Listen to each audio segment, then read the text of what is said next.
My name is Suzanne SBARGE, and I am a visual artist. I work in collage and mixed media, and I am also an arts administrator and organizer directing a nonprofit contemporary art museum. Okay, so tell me how long you've lived in Albuquerque, and then go on to tell me how living here in this context influences and inspires your art and livelihood. I have lived in Albuquerque for 30 years, and I moved here when I was 23. Now I'm 54.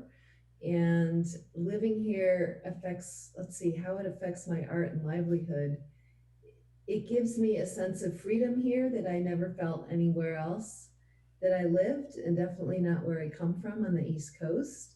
Um, and my livelihood, there's a dynamic here in Albuquerque, anyway, in which I've been able to create my livelihood. There wasn't a job that existed um, out there for me. So, I mean, I just created something out of being an artist and working with the community that has become my livelihood. And I don't know if that kind of um, enterprise would have been successful or been able to be sustained this long in, other major cities. But I feel like it is rather unique to Albuquerque what I've been able to create here. And as far as like, so in normal times, we'll just talk like pre COVID-19. Um, what do you think? I don't know. How does, if we can just dig a little bit deeper in terms of like Albuquerque in context, what are the benefits of it in your work, and then what are some of the challenges you face Yeah, I here? would say the pros of living in Albuquerque are the sense of freedom that I have here, that you can create, you can have a vision and create something here. There's so much collaborative energy. It feels like as an artist, I'm not alone. I can work with lots of other artists and arts organizers, and we help each other. And those are like really seem like unique things. Like it might not be that way in other larger cities in particular. So that sense of freedom and collaboration, and like you can forge your own way here. I mean, those are real benefits to living here. And then drawbacks are, a sense of scarcity, financial scarcity. Everybody's very much on the edge, and um, I think we are held back in some ways. People talk about there being like a lack of self-confidence of people living here in Albuquerque, or like a self-esteem problem for Albuquerque as a city. Um, and I think that is a drawback, that there's a sense of overcoming, major obstacles, but they're not based on nothing. They're based on real realities of our economics, and a lot of uh, different issues around being on the outskirts and being sort of geographically isolated as well. But I think um, the financial scarcity is definitely something that holds a lot of things back, but it's also something that makes me more creative. I just feel like financial limitations are a creative parameter, and like as an artist, if I try to do work and imagine every possibility in the universe is open to me, it's just too overwhelming. And when there are parameters, it actually helps. And so in my case, the limitations of Albuquerque have actually served us as creative parameters for my arts organizing work.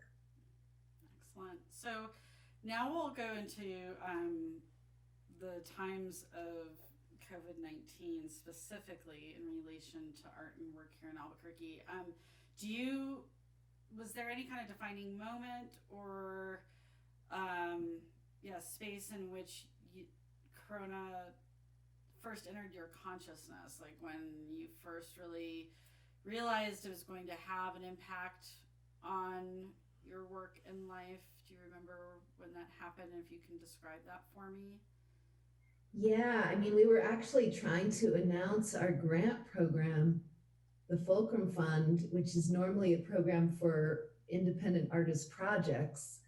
And we were literally about to make it live on our website and announce it when we realized, wait a minute, artists are going to be in really bad shape if everything's shutting down. And we started to see that there were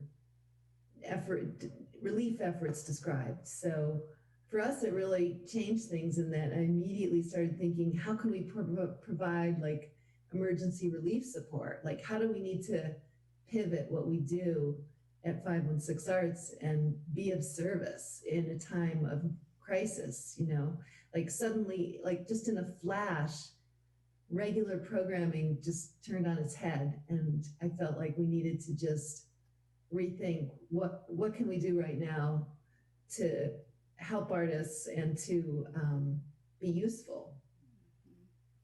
And so, can you kind of walk me through how some of this started to play out and things that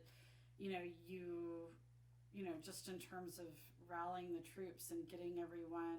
I mean, I just feel like there had to have been so many different adaptations and things that had to be put into play, even for your own, beyond how you're helping everybody else, but even in the running of your own museum and you guys' day to day. Well, I found it really helpful to have leadership I could turn to. Like initially, our staff members were feeling very uncomfortable, like we shouldn't be open, we shouldn't have interns coming, we shouldn't be here, we better get out fast. And I was the one who was a little slower and thinking, well, maybe we should, be of service longer, or just trying to get a sense of what we should really do. And it was really helpful for me when I saw that the mayor had closed the other museums. And then I was like, oh, okay, we're closing, because I could look to a leader.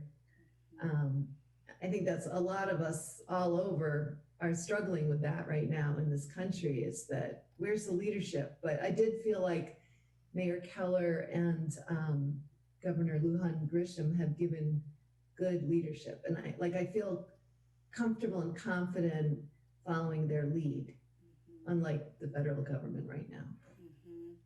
And for you, because I mean, you have two roles within the arts, like you doing your own art and then also spearheading this huge community-based, community entrenched organization and museum. So how has it been affecting you personally, and even outside of just your art? Like, how is it affecting you personally, and then how do you feel that it's affecting you in your work at 516 Arts?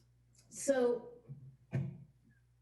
personally, I actually am enjoying the respite from what I feel like is constant running and racing all the time. So even though I'm really busy working from home, it feels very good to just kind of hole up and recalibrate in some ways and not be out in the world. And normally my mind's always racing. Where should I go now? What should I do here? Should I get the maximum, of activity and communication and meetings in? How many meetings can I schedule in one day? And even though a lot of that's still happening at home, it's more restful somehow to not be out zooming around and feeling like I'm literally running. So it's actually that aspect of quarantine has agreed with me. Just being an introvert and getting to stay home kind of feels like a luxury. It feels weird to say that when so many people are in very dire straits right now. But for me, on a personal level, I'm really enjoying working from home and having this chance to reflect while we're all over the planet experiencing these things together. It just feels unprecedented that we're all experiencing something together. So I have this background in archetypal psychology. That's what I moved here for. Originally was to get a degree in art therapy. So I was always thinking about what are the things that connect everyone the collective unconscious and things of that nature. And now we have this collective experience. So I'm fascinated by how it's making me feel more connected to other people, and just the whole consciousness is changing. So it's mind-boggling, but it's also fascinating to me, like just how my consciousness is changing and how our collective consciousness is changing, just the awareness of how connected we really are. So like with my arts administration work, I've been on the phone and Zoom meetings nonstop, and there's been a heightened sense of working together. And like more than ever before, people want to work together. And I love that. That's my favorite part of my job. So in some ways, I'm very exhilarated that, wow, and it's not just in Albuquerque. I'm talking with people all over the region and the country and even the world. We're planning things together, and everybody just is wholeheartedly embracing that idea of doing things together and breaking down these barriers. So I like that, and I hope we can continue in that spirit. It also feels very affirming in terms of the friendships and the collaborative relationships, that everybody feels really there for each other. Like people are listening in a new way and getting more creative about what we can do if we team up. So for me, that's actually a great thing. And then with my personal artwork, honestly, it's on hold. I can't focus on it right now. I have these moments where I'm seeing other people's work and I get really inspired and think, God, I wish I could work in the studio, but I'm moving, so I don't have a studio at the moment. And the house is just, sorry, can we pause? Sure. Yeah. Yeah. So you had just started saying your own art practice being on hold. And then Yes, so my own art practice is on hold right now because I'm very, very swamped with the work at 516 Arts that I'm doing to raise money for grants for other artists, but then also I'm moving, so I don't have a studio right now and everything's packed up, and there's just not a space where I can spread out, and my mind is also very preoccupied with just rethinking everything for 516 Arts and rethinking my living spaces and, renovating a house. So unfortunately, I'm not getting to make my own artwork right now, although I feel like when I get back to the studio, it's going to be this amazing feeling to start making work again. I feel the inspiration is there. I just don't have the, space for it at the moment. But I do think it's an inspiring time for artists to be able to reflect in a whole new way. I mean, just that shift of consciousness that's going on just seems like an incredibly rich, fertile space for artists to create and imagine. And like this summer at 516, we're developing this collage initiative to focus on collage animation and different forms of collage throughout the summer with a lot of different online programs. And collage is my medium, so I love it, but I also think that it's the perfect medium to explore right now, because it's about taking everything apart and deconstructing things and putting them back together and trying to create some kind of new awareness or consciousness or imagine a different reality by taking everything apart and putting things back together in new combinations. And I think that's what we're all doing right now, all over the world. We're having to rethink our lives and our priorities and what's essential and what really matters to us. And it's a very therapeutic time and very transformative, I think, in terms of, our inner lives and our society. Mm-hmm. You just covered a few of the questions I was going to go into, and I'm guessing just through your work, you've probably had just multiple conversations with like different people from the arts community and artists themselves. Is there anything that you're kind of picking up on from those conversations as far as what other people's experiences are, or where they're at right now, and how those may be different or similar to your feelings that you're having? Well, I feel very privileged right now to have a job and to be able to keep the jobs of our employees. There's just four of us all together, but it feels like a precious thing because I know so many artists who are really panicked about how they're going to buy food. And, it's such a tenuous place to be. Normally, I was talking with another friend who runs a nonprofit arts organization in Colorado, and she pointed out how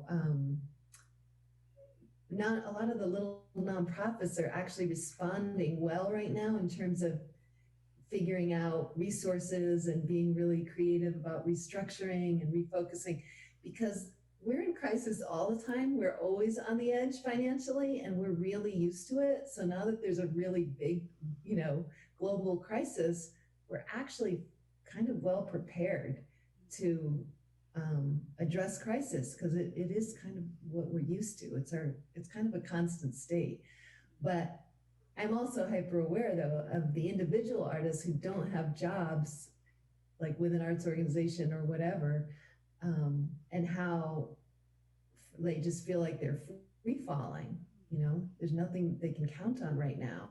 So that's why I just made it like my number one priority, and 516 Arts' number one priority is to we have a system set up. So if we can try to raise more funds for all these different sectors in the arts that are so needy and may not have access to, like the Small Business Administration funds and the payroll protection programs and those kinds of things, we have the system so that we can funnel money from people or government or foundations who want to help but don't have a system. So it's successful so far. We've been able to raise some more money from the community, and then another foundation has joined up to give funds for art spaces, for alternative art spaces around the whole state. So that feels really good. I mean, anything we can do to try to preserve and sustain our artists, whether they're small art spaces and nonprofits or individuals who are just free falling right now. Mm-hmm. Mm-hmm. And you talked to some of this already, but are there, I think it's good because you have a bigger view on a lot of things just because of all the people you're in contact with. And again, you talked about this, so if you don't have anything more to say on it, fine. But I'm just trying to see what some of the positives are that might be happening right now, and maybe some of the more positive long-term impacts, even beyond what people are seeing and experiencing and tapping into on the mental or emotional plane in the present, but maybe how we come out of this, what might be some of the more positive long-term impacts from this period. Yeah, well, I think it's like we're all having this opportunity to do some like therapy or something, where we're all having to really question how we live our lives, and in terms of what's healthy for us as individuals, but also what's healthy for organizations and what's helpful for cities and our country and the planet, most of all. Like, how are we going to think differently about our impact on the planet, and how humans are connected globally and affecting our planet. I mean, I think that's the biggest idea I keep reflecting on, is now that everybody's gone inside, like, look what we could do if we all had to do something together, what kind of impact we could have, like, on climate change.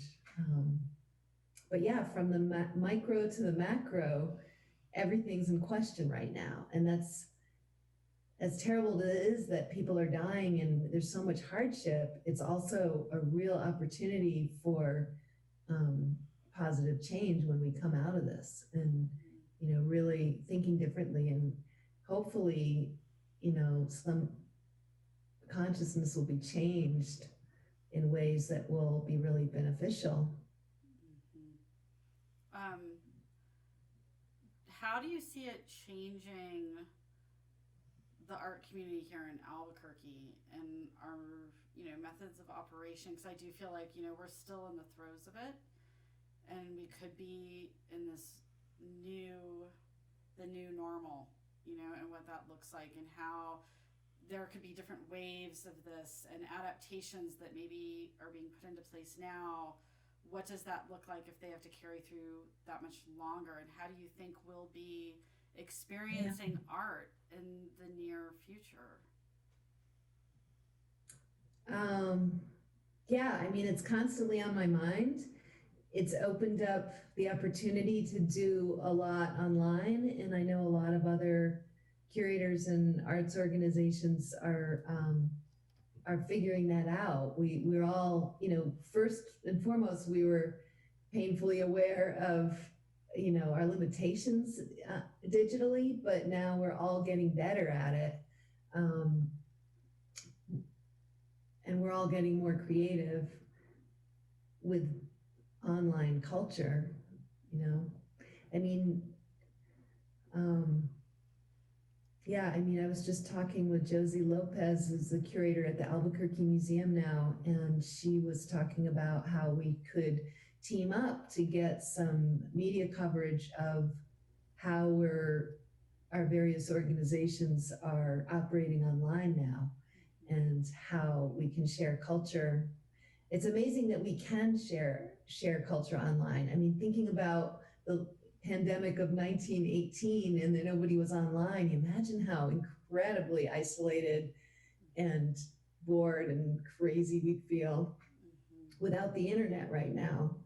So it is, I'm just hyper aware of the digital realm, and I think some of that will carry through afterwards, assuming there is going to be an afterwards. It's so hard to not know when it's going to end. That's something I just keep struggling with. It's like, first, actually right at the beginning, it was like we closed down on March 15th, and I thought, oh, well, our current show is up through May 9th, so if we have programs during the last week, that should be fine. We'll just reschedule everything for the last week. And then little by little, it's just been like reality has hit over and over that it's possible no one will get to see this show in person again. And it's something we worked really hard to bring from Mexico, and it's an incredible exhibition of a solo artist from Mexico City.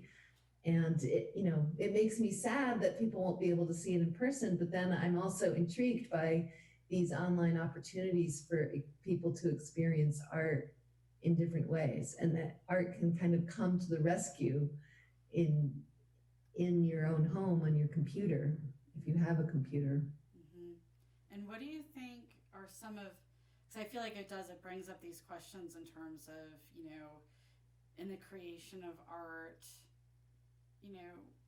when you're doing that and in your process, it's also so that you can be sharing it and engaging with people, and it brings into question all these things about how we engage and interact with art. And through this, have there been any new kind of questions like posed to you, or that you're going through in your own mind, like as far as,